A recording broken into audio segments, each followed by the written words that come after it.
조은석 내란특검팀이 여인형 전 방첩사령관, 이진우 전 수방사령관에게 내란 중요임무 종사 혐의 1심 재판에서 각 징역 30년을 선고했습니다. 박안수 전 육군참모총장에게는 징역 25년, 곽종근 전 특전사령관과 문상호 전 정보사령관에게는 각 징역 20년을 구형했습니다. 특검팀은 이들의 내란 행위는 헌법이 정한 합법적 절차를 무시하고 폭력적 수단을 통해 국회 등 국가기관의 권능 행사를 불가능하게 하려는 것으로 민주주의의 핵심 가치를 근본적으로 훼손했다고 했습니다. 엄정한 법적 책임 추궁은 헌정질서 수호와 형사사법 절차의 신뢰, 정의 실현을 위한 최소한의 조치라고 강조했습니다. 특검팀은 피고인들은 국군을 대표하는 지도적 위치에 있던 장성급 장교로서 자신들의 행동이 국가, 군, 국민과 장병들에게 어떤 결과를 초래할지 잘 알고 있었지만 권력을 독점하고 유지해 얻게 될 개인의 영달을 위해 군을 내란에 참여시켜 내란 세력의 사병으로 전락시켰다고 질타했습니다. 박 전 총장을 뺀 4명은 상급자의 명령에 기계적으로 따른 게 아니라 비상계엄 선포 상당 기간 전부터 모의와 준비에 참여했다고도 했습니다. 어떻게 이런 놈이 방첩사령관 하나 그런 생각 좀 들었죠? 그죠? 그러니 이제 증인은 아무래도 국정원에 오래 근무하시고 했기 때문에 이 방첩 업무나 이제 이런 것이 오래 하다 보면 이제 나름의 감이나 촉이 있잖아요. 아니, 이 친구가 뭘 검거하고 체포한다는데 도대체 이런 ABCD도 모르는 놈이 도대체 이런 일을 제대로 할 수 있겠나? 그런 생각 혹시 안 드셨습니까? 예. 그런 생각 드셨죠? 예? 그런데 이제 증인은 제가 증인한테 얘기할 때는 인력이나 자금을 도와주라고 했는데 여인영이는 이제 위치 추적을 도와달라고 그래. 근데 그건 안 되는 일이야, 근본적으로. 근데 그 얘기를 딱 듣고 대통령이 여인영이 도와주라는 얘기가 바로 이 위치 추적해주라는 얘기인 모양이다. 그렇게 생각을 하셨을 거 아니에요. 그죠? 맞죠? 예. 네. 근데 증인도 그 위치 추적 얘기 딱 들었을 때, 야, 이거 여인영이 이놈 이거 좀 황당한 애네. 어떻게 이런 놈이 방첩사령관 하냐라는 생각이 들듯이 대통령이 도와주라는 얘기가 위치 추적이었구나라고 생각이 되면 적어도 대통령은 어찌됐든 증인처럼 방첩 업무를 오래 하지는 않았지만 검사 생활을 한 20몇 년 한 사람이란 말이에요. 총장도 지내고. 그러면 이게 그냥 딱 들었을 때는 대통령이 도와주래, 인력 자금 도와주래라고 했는데 여인영이가 위추적 얘기를 하니까 그거를 이렇게 연결은 시킬 수 있어. 일단 일순. 그러나 가만히 생각해 보면 아니 대통령도 총장까지 검찰총장까지 지낸 사람인데 저 양반이 도대체 이런 거를 여인영이한테 시키고 여인영이가 대통령 지시받아 이런 거를 증인한테 부탁한다는 건 이게 좀 연결이 좀 잘 안 되지 않습니까? 어떻습니까? 그 당시 느낌. 예. 그러면 여인영 사령관이 독자적인 판단으로 14명의 정치인이나 이런 사람들을 체포하려고 시도한 겁니까? 그러니까 그 얘기는 우리가 지금 계속 해왔고. 그게 핵심입니다. 그러니까 그거는 제가 지금 아까 물었잖아요. 예. 이 얘기를 딱 들었을 때 여인영이 이게 방첩사령관이라고 그러면 기본적으로 수사를 좀 알아야 되는데 이거 도대체 통신사 위치 추적 영장 없이 해달라는 거 보니까 이 친구 이게 도대체 뭘 아는 놈인가 이래갖고 무슨 체포라는 업무를 하겠나라고 지금 생각을 했다고 그러셨는데 그러면 그거를 이제 대통령이 지시했다고 이해를 했다는 거 아니에요. 그러면 대통령도 다 아시잖아. 검사 생활 오래 한 거. 근데 그게 일수는 그런 생각은 들 수가 있어. 그러나 다시 한번 생각해 보면 야, 이게 대통령이 지시해서 이런 위치 추적 같은 거를 하게끔 한다는 게 곰곰이 생각해 보면 좀 어색하고 좀 이상하지 않았냐는 걸 묻는 거예요, 그냥. 예. 답할까요? 예? 예. 대통령이 지시하지도 않았는데 네. 일개 군의 삼성 장군인 밤촉사령관이 이재명 야당 대표, 우원식 국회의장, 한동훈 여당 대표를 체포 구금해서 방첩사 구금시설에 구금하고 심문하겠다고 하는 거는 그러면 방첩사령관 혼자의 그 생각이란 얘기하는 것이 말씀이십니까? 아니고, 아니 그게 요지입니다. 그 요지인데 예. 그거는 이제 우리 증인의 요지고. 네. 근데 우리가 이제 공통적인 측면에서 이제 얘기를 하면 아까 예. 얘기한 것처럼 여인영 방첩사령관도 증인한테 이런 실시간 위치 추적 부탁하는 거 보니까 이 친구 이거 좀 이상하네라는 생각이 들었으면 피고인 부하에게 책임을 전가하시는 건 아니죠? 아니 그 얘기를 하는 게 지금 아니에요. 네, 증인 이 영상 보셨죠? 이 영상은 2025년 11월 20일 홍장원 증인이 나왔을 때 피고인이 직접 반대 신문을 하면서 질문을 했던 내용입니다. 관련해서 몇 가지 질문 드리겠습니다. 네. 피고인은 2025년 11월 20일 홍장원 증인신문 과정에서 홍장원을 상대로 직접 반대 신문을 진행하면서 증인, 즉 오늘 연영 사령관을 말하는 겁니다. 연영 사령관이 체포를 위한 위치 추적이라는 수사의 ABC도 모르는 행위를 하려고 하였다면서 마치 피고인이 지시하지 않은 일을 증인이 했다는 취지의 신문을 하였는데 증인이 이와 같은 지시도 없이 위치 추적을 하려고 한 것입니까? 잠깐만요. 지금 동영상 전체적인 취지는 대통령이 지시하지 않은 상황을 여인영 사령관이 했다는 것이 아니라 대통령이 설명하고자 하는 것은 수사를 아는 사람이라면 기본적으로 이런 상황에서는 체포 지시나 체포 요구를 할 수 없다는 것을 설명하는 것이지 피고인이 지시하지 않은 사항을 여인영 사령관이 했다는 것으로 반문하거나 질문하는 것이 아닙니다. 근데 지금 여기는 피고인이 지시하지 않은 일을 증인했다는 취지로 신문하였다. 이렇게 단정적으로 얘기를 했는데, 전반적으로 내용을 보십시오.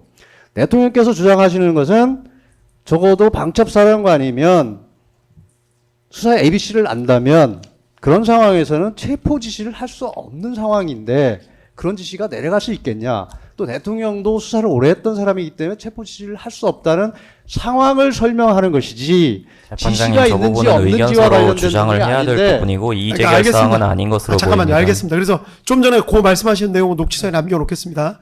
아니, 내용은 분명히 그런 신문이 아닌 취지가 아닌 것은 명확한데 그것을 이런 식으로 해석을 하고 간주를 하는 것은 분명히 문제가 있습니다. 그러니까요. 그렇게 그거를 지금 지적하시려고 하시는 거니까 그 말씀은 녹취서에 남겨놓겠습니다. 예. 진행하실까요? 이따 또 재반되신 분 어차피 기회가 있으니까요. 제가 그때 말씀하셔도 되죠. 물어본 취지는요. 근본적으로 그러니까 지금 다 말씀을 주셨기 때문에 그러니까 근본적으로 그럼 짧게 녹취서에 남겨놓을 말씀. 뭐 위치 추적이든 뭐 체포든 근본적으로 내가 이거 말고도 얘기를 조금 더 했습니다.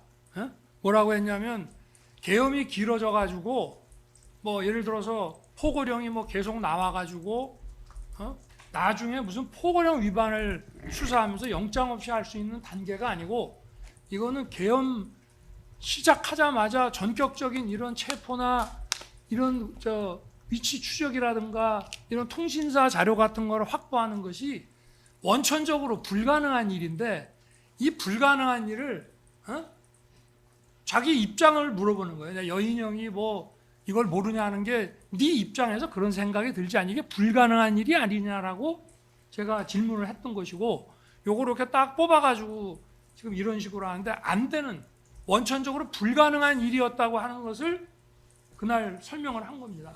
요걸 올려주시기 바랍니다. 예, 알겠습니다. 녹취서에 그렇게 남겨놓겠습니다. 예, 일단 계속 하실까요? 계속 진행하겠습니다. 예. 지금 방금 저희가 영상을 보여드렸는데 관련해서 증인은 그러면 상관의 이런 지시도 없이 본인이 경찰청장한테 연락을 해서 위치 확인도 요청하고 홍정환에게 연락해서 체포의 명단에 관해 이야기해주면서 위치 확인을 요청하고 이랬던 것입니까? 그러니까 이 질문의 요지가 뭐죠? 그러니까 본인이 네. 지시 없이 이런 일을 하려고 했는지 여쭤본 겁니다. 저는 지시 받는 입장이라고 분명히 말씀드렸습니다. 네. 다음 질문입니다. 이재명, 우원식, 한동훈 등을 비롯한 정치인 등의 체포 내지는 위치 추적은 국군 통수권자이자 국정의 최고 책임자인 대통령 이외에 단순히 부처의 장관인 국방부 장관이냐 부대의 사령관 선에서 결정할 수 있는 사안은 아닌 것으로 보이는데 맞습니까? 그건 증언하지 않겠습니다. 왜냐하면 제 재판에서도 다뤄지는 문제이기 때문에 그건 증언 거부권을 행사하겠습니다. 네.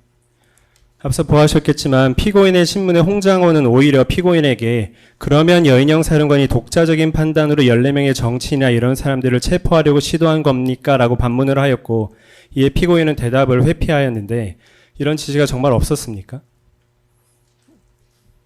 질문의 취지가 뭡니까? 그러니까 대통령께서 저한테 지시를 했다는 걸 물어보시는 네, 거예요? 일단 아니면? 그거부터 먼저 여쭤보겠습니다. 대통령과 제가 그날 통화한 통화 기록은 그 검찰에서도 제시하신 대로 네. 그 경호처 폰 기록 뭐 그게 답니다. 네, 4번. 아까 계엄 선포 전에 1번, 계엄 선포 이후에 3번이 확인. 계엄 선포 정권은 잘 모르겠고요. 그건 지난 기일에 네. 제시해드렸었는데 본인이 네. 증언 거부하셨던 내용이고요. 네. 네. 그래서 그게 다니까 그걸 가지고 잘 생각을 해보세요. 어떻게 할 건지. 그러니까 네, 통화 내역이 있는 걸로 생각을 하면 된다 이런 말씀이신가요? 통화 내역은 그건 객관적으로 있는 거니까요. 네. 그 통화 내역 안에 지시가 있었다는 말씀이신가요? 아니요. 그 구체적인 사항은 제 재판과 매우 밀접하게 관련이 있어서 증언하지 않겠습니다. 네. 다음으로 여인영의 기록 3번 순번 380-4번 428조 여인영에 대한 군검사 작성 1회 피신조서 18쪽을 제시하겠습니다. 증인 요건 군검찰에서 출석하셔서 12월 10일에 24년 12월 10일에 본인 조사받으셨던 피의자 신분 조서입니다. 저희가 지난 기일에 진정 성립할 때도 제시했던 자료인데요. 그때 요 내용을 보면 이재명 의원식 한동훈 등 14명 체포 내지 위치 추적 관련된 요 부분과 관련해서 증인이 뭐라고 말씀하셨냐면 그때 앞서 말씀드린 대로 국방부 장관의 지시가 있었기 때문입니다. 그때 당시 저는 장관이 대통령으로부터 권한을 위임받았던 것으로 생각했었습니다. 라고 이렇게 진술을 해서 당시 조서가 작성된 사실은 있죠. 네, 저 조서 있는 건 사실입니다. 네네. 요렇게 진술했던 요 내용 자체는 사실입니까? 재판장님, 이 조서 제시와 관련해서 좀 말씀을 드릴 게 있는데요. 이게 검사님이 주신문할 때는 제시 안 하신 이유가 이제 증거 능력 문제 때문에 제시를 안 하시다가 저희들이 이제 제시하는 걸 보고 아마 재주신문할 때는 다시 제시하는 것으로 보입니다. 근데 저희들이 제시하는 것과 검사님이 제시하는 건 좀 의미가 다르다고 생각이 되거든요. 저희들은 탄핵 증거로서 제시를 하는 것이고요. 예, 그래서 예. 이 제시하시면 예. 저 본인한테만 보여주시든지 예, 뭐 그래서 그런 방식. 저는 요 본인한테만 보여주시는 거는 뭐라고 얘기는 못하겠지만 이렇게 증거 능력 없는 증거를 이렇게 공개된 법정에서 또 네, 알겠습니다. 예, 예.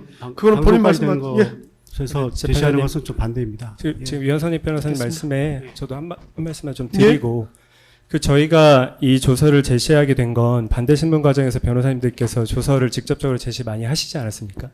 제주신문은 어쨌건 반대신문에 대한 탄핵의 성격도 가지고 있는 것이고 그 변호사님들께서 반대신문을 하실 때 조서의 일부분만 본인들께서 유리하신 일부분만 재판부에 제시하시고 신문을 하셨기 때문에 그 제시했던 내용 중에 다른 내용도 있다. 이 부분을 반대신문의 탄핵을 위해서 저희도 제시하는 것이기 때문에 저희는 재판장님께도 보여드려야 되고 어쨌건 변호사님들이 하셨던 그대로 저희도 실문 영상을 통해서 제시를 하기를 원하는 겁니다. 재판장님. 그래서 그런 의미에서 좀 받아들여 주시기를 저는 요청드립니다. 근데 저 증거 능력 없는 증거라서 방법이 저희도 이거를 적극적인 증거로 쓰겠다는 것이 그러니까 아니라 다른 재판장님도 다른 상황에서 보통 이제 네. 반대신문대 쓰시면 제주신문에 쓰시는 거 가지고 보통 이의를 잘 안 하시니까 이런 저희도 문제가 그렇게 없는데. 생각했습니다. 그러니까요. 보통은 그래서 별 문제가 없는데 이의를 제기하시면 그거는 보여주시기만 저희 지난번 제시할 때도 저희도 아니, 재판장님께 그러니까 보여드리는 거 이의 제기 안 했는데 본인한테만 보여주시면 별 문제 없는 거니까 보여주지 말라는 얘기가 아니라 보여주시되 여기에다 띄우지만 마시라 그런 취지시잖아요. 그러니까 네, 그렇게 하시면 되죠. 그리고 변호인들께서도 조금 생각을 좀 달리 해주실 필요는 있는 게 보통 이런 사건에서 반대신문에서 쓰시면 또 제주신문에 쓰시는 것 갖고는 뭐라고 잘 안 하시는데 갑자기 이제 지금 갑자기 이거를 문제 삼으시니까 좀 법적이 좀 너무 민감.